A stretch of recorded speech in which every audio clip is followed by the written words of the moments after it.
Nesse domingo, 23º domingo do tempo comum, nós iniciamos o mês da Bíblia. E a Bíblia é esse livro sagrado, onde o Senhor revela para cada um de nós a sua vontade. Aquele que tem o hábito salutar, de todos os dias ler um trechinho da palavra de Deus, tirar um tempinho para a sua meditação, ele pode ver que vai crescendo espiritualmente, vai fazendo crescer a sua intimidade com Deus. O contrário também é verdade. Aquele que não alimenta-se da palavra fica num jejum constante, falta-lhe alguma coisa. Então ele precisa também voltar o coração para Deus e deixar que a palavra do Senhor inunde o seu ser, a sua vida. Então é um tempo onde nós somos chamados a ter atenção com a palavra. O mês de setembro aqui no Brasil é dedicado a isso, a essa escuta da palavra, onde cada um de nós deve se esforçar para tirar um tempinho a mais para ouvir a palavra de Deus. Se eu perguntar aqui quem tem a Bíblia em casa, com certeza a maioria vai dizer que tem a Bíblia. Que bonito, que bom. E quem não tem ainda, procura ter a Bíblia, procura obter a Bíblia. E se você já deu a Bíblia para alguém de presente, que bênção. Você deu o maior presente que alguém pode oferecer a alguém, a palavra de Deus.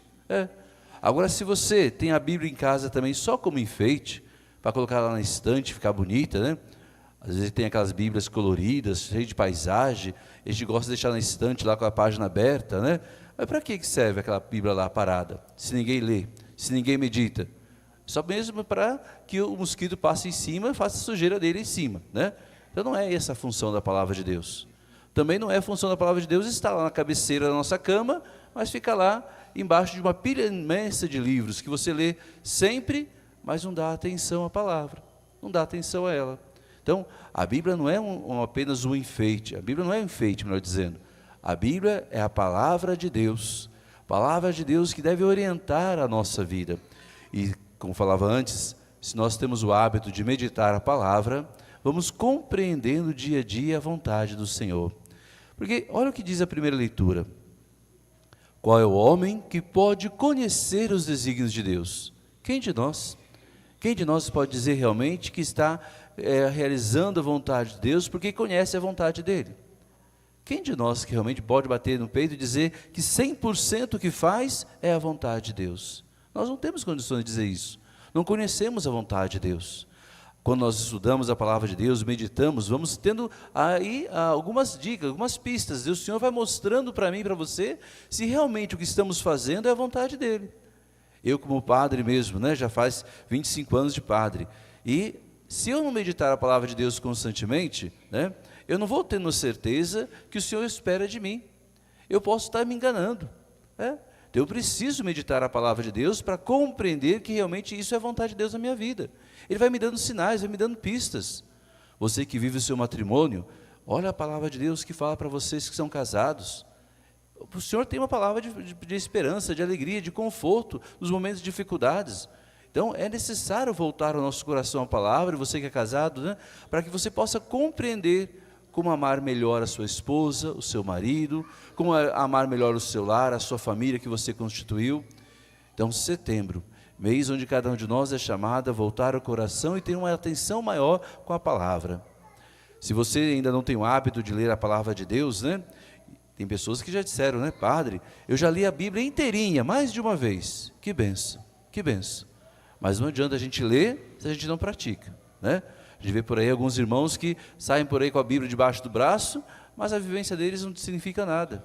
Então não adianta a gente ter só conhecimento teórico da palavra de Deus. Ela precisa passar por aqui, sim, mas chegar ao nosso coração e ser colocada em prática. Se ela fica só aqui ou só no coração, eu posso ter um amor afetivo pela palavra de Deus. Mas se eu não a pratico, então não entendi nada da palavra. Não entendi nada. Então é necessário fazer isso. Entender a palavra, deixá-la que ela caia no nosso coração para nos fazer transformar a nossa vida, e aí eu vou agir dia a dia conforme essa palavra. Então, se você ainda não tem o hábito de ler, ou quer fazer um exercício especial nesse mês de setembro, pega lá o Evangelho de São Lucas, que é o evangelista desse ano litúrgico, faça esse exercício, vai lendo pouco a pouco, cada dia um capítulo do evangelista Lucas. Vai lendo o Evangelho de Deus, desse ano, o Evangelho de Lucas. É um treino para a gente ir se acostumando com a palavra, compreendendo melhor a vontade do Senhor na nossa vida. Então, quem de nós pode entender o desígnio de Deus? Só aquele que cria intimidade com o Senhor. Só aquele que realmente dá ouvido à sua palavra. Aquele que tira um tempinho do seu dia justamente para escutar aquele que deve ser o Senhor da nossa vida. Então, esse vai conseguir compreender o Senhor que vai se revelando pouco a pouco a nossa vida, ao nosso coração. Agora diz também aqui, né, a palavra de Deus, né?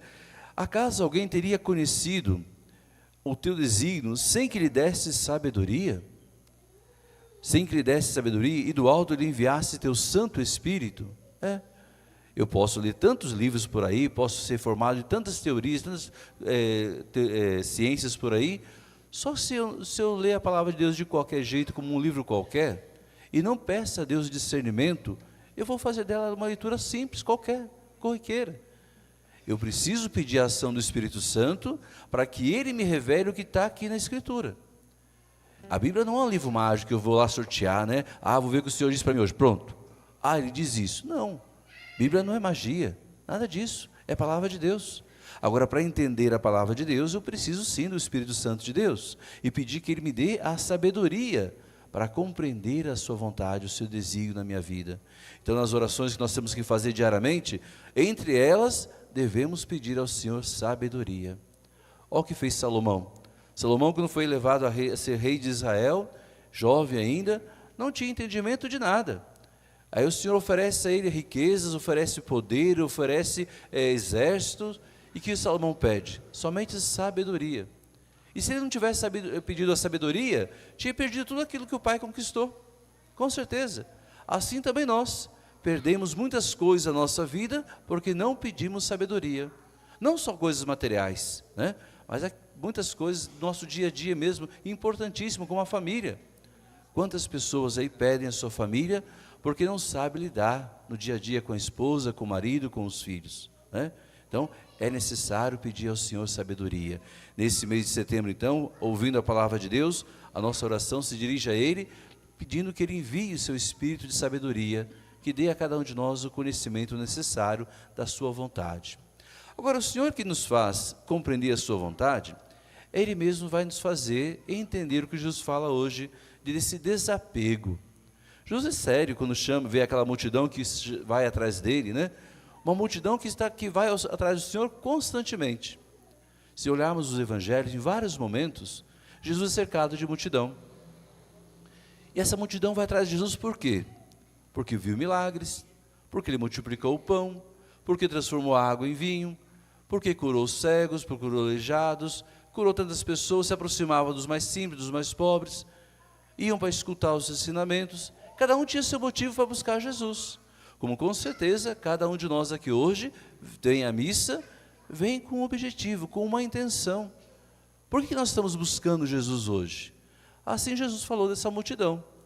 Quando Jesus vê aquela multidão toda, Ele começa a perguntar a essa multidão se ela realmente está disposta a ser não uma multidão qualquer, mas ser discípulo, ou seja, seguir a Ele conforme a vontade dEle.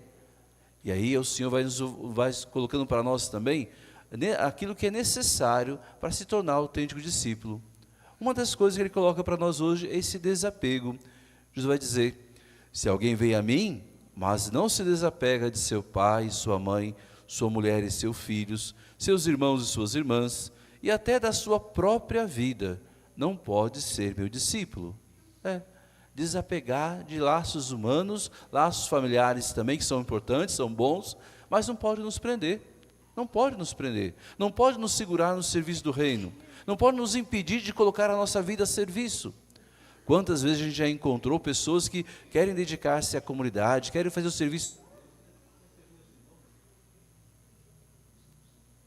1, 2...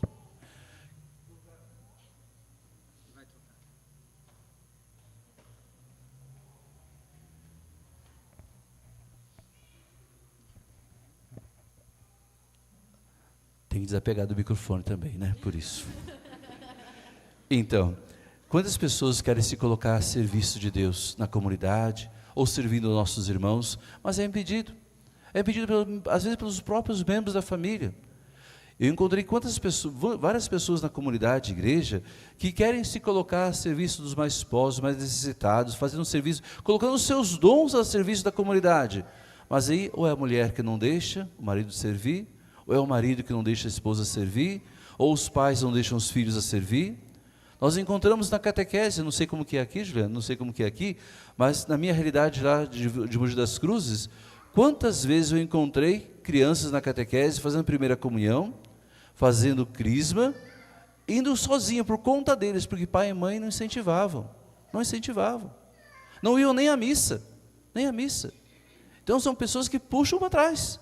Então o cristão que quer realmente ser discípulo, ele tem que se romper com esses laços todos que impedem a gente. Às vezes, né, hoje é domingo, dia do Senhor, eu estou cansado, eu não vou na missa hoje não, vou ficar em casa. Eu assisto a missa pela televisão. A missa pela televisão tinha um sentido na pandemia. Depois que passou a pandemia, a missa é aqui. Aqui que acontece a Eucaristia. Não tem sentido ficarmos em casa comodamente, sentado no sofá participando da missa. Você não participa, você está assistindo a missa. Aqui nós participamos, celebrando a Eucaristia. Né? Temos que romper com essas coisas que nos apegam, né? Esses apegos humanos que nós temos, para ser realmente discípulo de Jesus.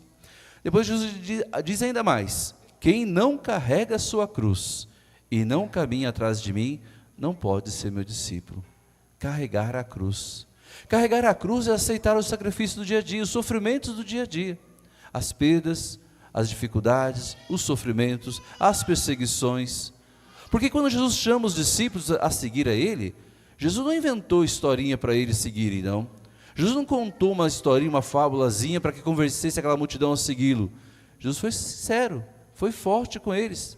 Disse aos discípulos: vocês terão perseguições, sofrimentos, muitas coisas, prisões. Eles passaram por tudo isso.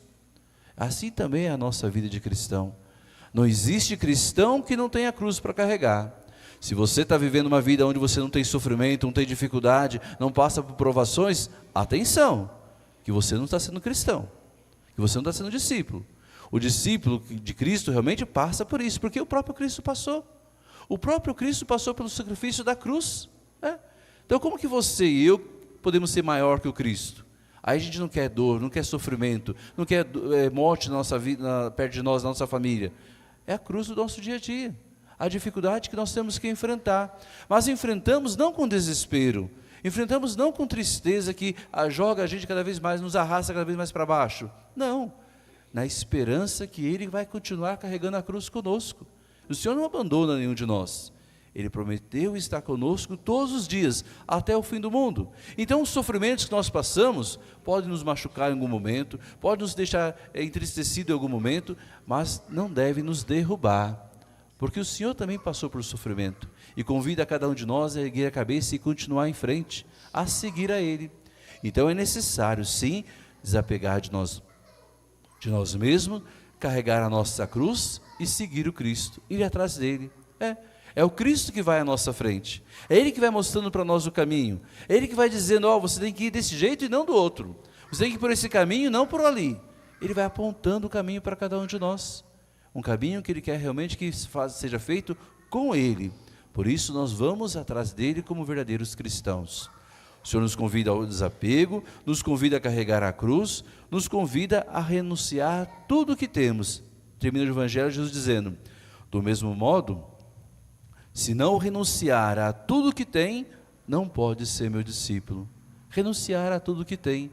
Renunciar àqueles sentimentos de orgulho, de inveja, de grandeza, de querer ser mais que o outro, de autoestima, de achar-se melhor do que os outros. Renunciar a tudo isso, para se colocar livre à disposição do Senhor. Se colocar livre, servir o Senhor com alegria, sem impedimento algum.